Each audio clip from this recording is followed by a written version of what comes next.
So I'm a documentary filmmaker, and what that means is that I've kind of made it my life's work to navigate the separation between objective scientific truth and kind of that poetic artistic truth.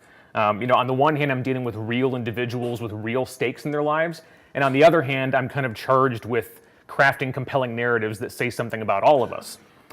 So on the one hand, you have fact-based, verifiable truth. My current documentary that we're working on is a murder story, and it's a true story, and that's got a real answer. The person who died was either murdered, committed suicide, or it was an accident.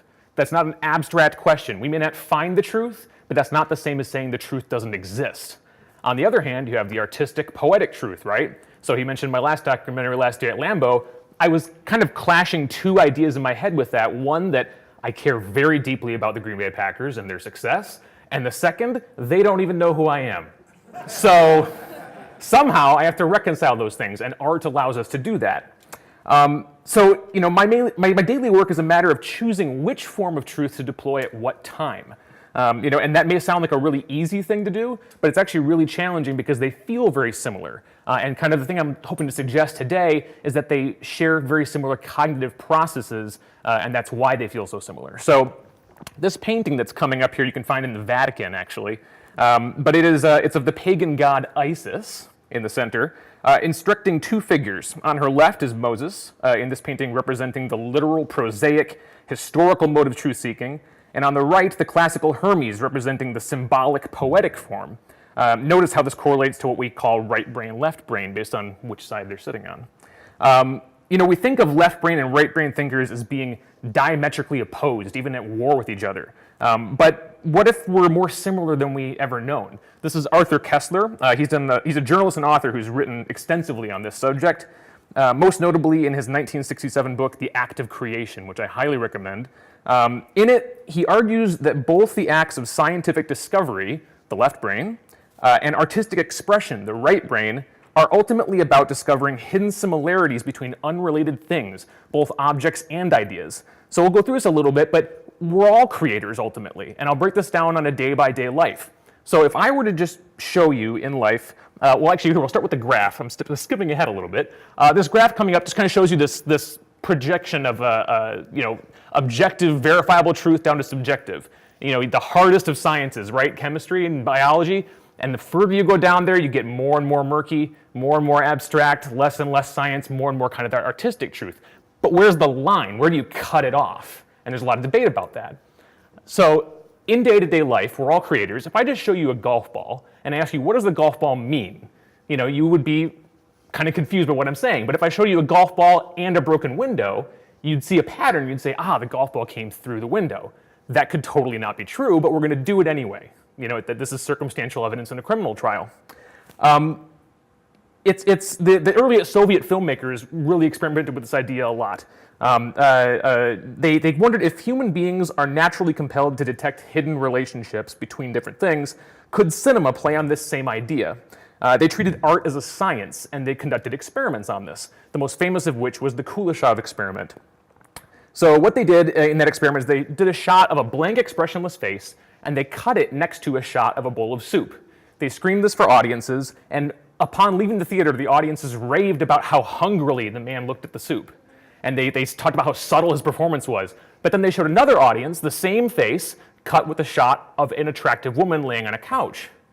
And then that audience came out and said how lustful the man was looking at this woman. But the face hadn't changed. It's the exact same shot. So, this is something that you can take into the hardest sciences on the spectrum, right? Chemistry we can talk about. Chemical A, bears no inherent, relationship between chemical B until the chemist suggests that there might be. And then we put those two elements together and see what happens, see if we create a third thing, right? It's the same way that the filmmakers try and create the idea of hunger and decide, okay, what pieces can I find to clash together to create that? It's the same thing with human test subjects in an experiment. You start with everyone in the same condition. Let's say they all have the measles. Then the scientists introduce an unrelated variable, a new vaccine, but only to one group. And we don't know if the disease has a relationship to the vaccine until we put those two things together. It's the same principle of seeking similarities between two disparate things that you find in all of these things, both scientific and artistic. But this isn't limited, as I said, to physical objects. Arthur Koestler argues, and I would agree with him, that the most interesting and complex results come when we do this with ideas. So there's a cartoon coming up, and I'm just going to let you read the cartoon. It's a New Yorker cartoon, so there's reading required. But then we'll say something about it here.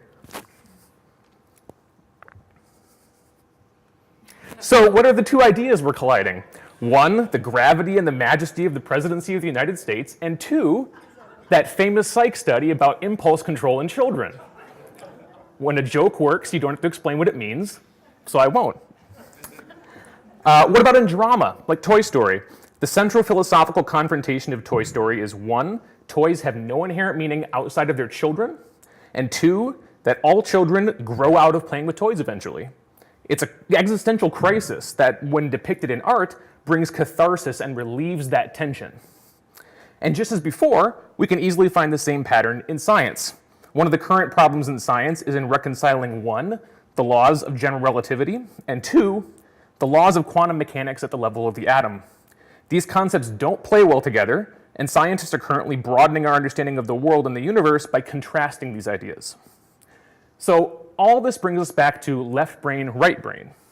You probably think of yourself as more one of these than the other, but we all engage in a little bit of both.